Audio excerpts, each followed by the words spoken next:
எல்லாருக்கும் நமஸ்காரம். இது ஒரு ரீவொர்க்கு வேலை. டைல்ஸ் ஒட்டிருக்காங்க கிச்சன் ரேக்லாம், அது பிடிக்கல. புதுசாக டைல்ஸ் ஒட்டி கொடுங்க, டைல்ஸ்லாம் உடையுது, பட்டை முதல்ல சொல்லிட்டு அது ஃபுல்லாக மாற்ற போகிறோம். மாற்ற வேண்டியது தான் அது. அதை மாற்றி எப்படி டைல்ஸ் ஒட்டணும்னு பார்த்தீங்கன்னா, பழைய கிச்சன்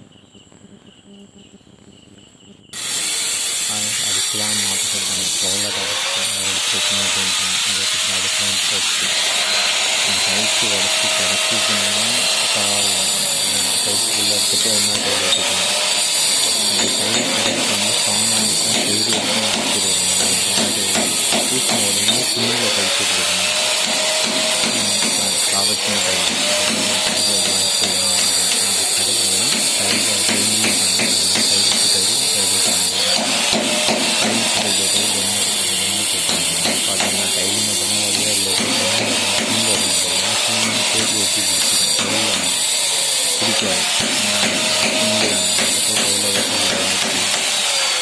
டைல்ஸ் மட்டுமே எனக்கு வராது. அப்படியே பீஸ் வந்துட்டு ஃபுல்லாக க்ளீனிங் பண்ணி டைல்ஸ் வைப்பாங்க. ஃபுல்லாக கப்பு பிளேட் வச்சு ஃபுல்லாக டைல்ஸ் செராமிக் கோட்டிங்ஸ் ஃபுல்லாக க்ளீனிங் பண்ணி எடுத்து வந்துடும். ஃபுல்லாக க்ளீனிங் பண்ணி எடுத்துட்டிங்கன்னா அதுக்கு மேலே அப்படியே கம்மு சேர்த்துக்கலாம். டைலுக்கு மேலே கம்மு சேர்த்துக்கலாம். அந்த மாதிரி இருக்கும். ஆனால் அதுக்கு செலவும் ஈஸி.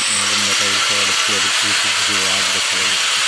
அதுவும் நீங்கள் என்ன பண்ணுறீங்க, இந்த மாதிரி டைல்ஸை க்ரைண்டிங் பண்ணிவிட்டு நீங்கள் புதுசாக என்ன டைல்ஸ் ஓட்டணும்னு நினைக்கிறீங்களோ அந்த டைல்ஸை நீங்கள் அழகாக வச்சுருக்கீங்க.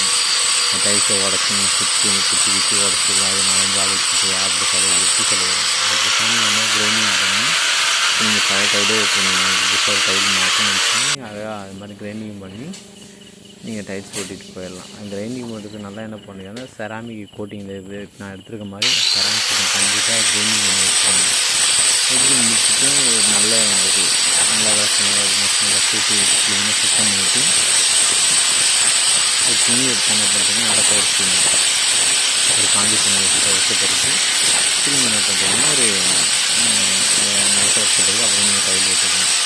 ஃபஸ்ட்டு க்ரைண்டிங் பண்ணும்போது ஹெல்மெட்டு அந்த மாதிரி வச்சு கிளாஸ் வச்சுன்னு போடுறோம். ஹெல்மெட் போடுறீங்கன்னா அது பேசுவோம்னா தலைக்கும் போட்டு வச்சு வீசி அந்த தெரியல கண்ணடிக்க வாய்ப்பு இருக்குது. அந்த மாதிரி எதுவுமே வரும். ஹெல்மெட்டு போட்டு ரொம்ப ஈஸியாக இருக்கும்.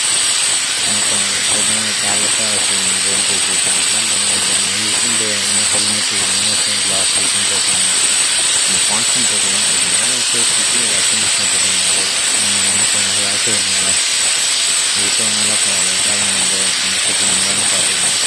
லாஸ்ட்டு ஹெல்மெட் வச்சு போட்டுட்டு அதனால் ட்ரைனிங் பண்ணி முடிச்சோன்னா நல்லா தொடச்சிட்டு அப்புறம் டைல்ஸ் போட்டு நல்லா செடி இருந்துச்சுன்னா தீனி அந்த டைல் வச்சுட்டு சவுண்டு வரும். டேம் வந்து சவுண்டு வரும்.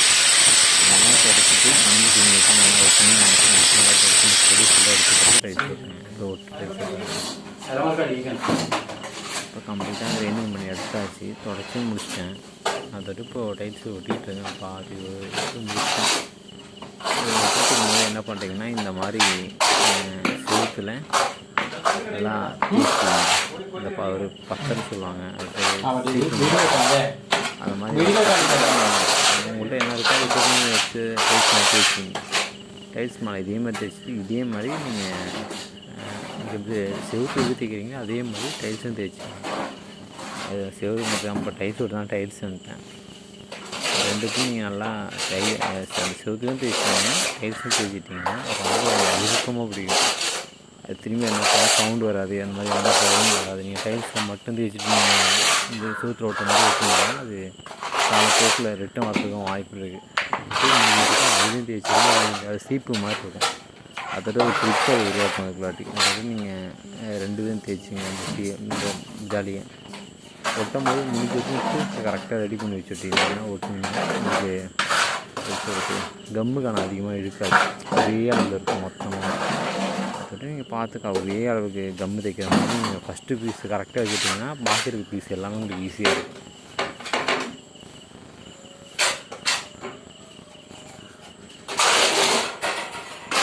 இதே மாதிரி டைல்ஸ் அப்படி இழுத்து வேண்டியது இழுத்து ஒன்றுத்துக்கு அது வராது.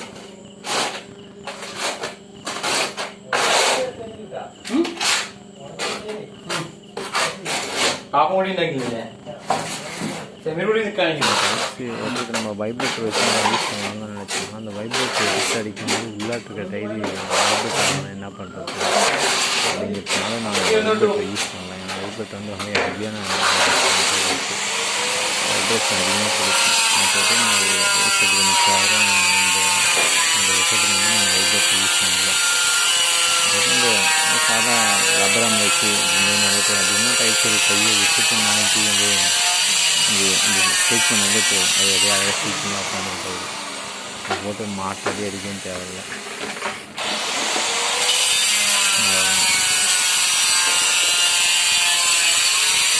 எனக்கு என்ன அதில் பெரிய எக்ஸ்ட்ரா டைல் மாட்டேன். இந்த டைலுக்கு இது அடிக்கணும் இன்னும் தவறான டைல் வச்சுக்கணும். ஒன்றும் பிரச்சனை கிடையாது. ரொம்ப ஈஸி தான். ஃபஸ்ட்டு ஓட்டணும் வந்து லெவலும் பார்க்கலாம் சுருக்கம் பார்க்கலாம். அவங்கள்ட்டே கடன் கட்டி சிவரு பிடிக்க அதே மாதிரி ஓட்டாங்க. நம்ம அது மாதிரி ஓட்ட முடியாது.